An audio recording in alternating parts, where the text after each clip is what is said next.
Hello friends, I hope you are doing well. Today's video is about restoration of status in Canada.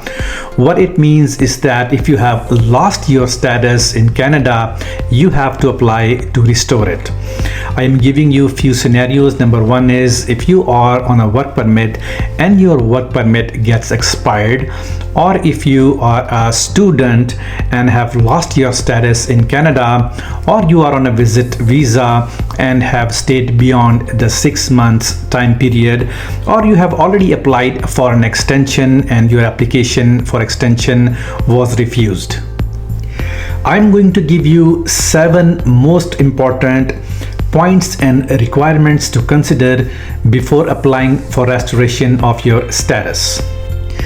Number first and the foremost requirement is that you must apply within 90 days of expiry of your current status. After 90 days, you won't have the provision to apply for restoration and must leave Canada. You will need to apply from outside of Canada.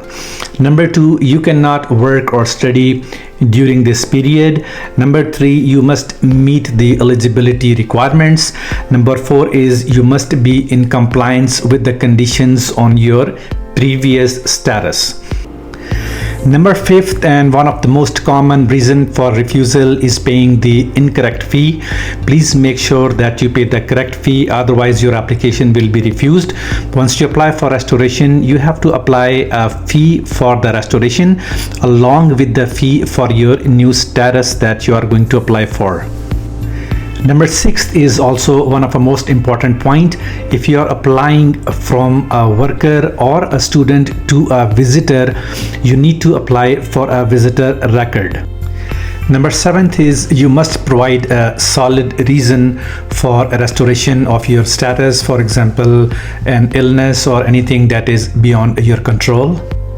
It is not advisable to rely on restoration, as out of status might make your immigration case very difficult and might impact your future applications.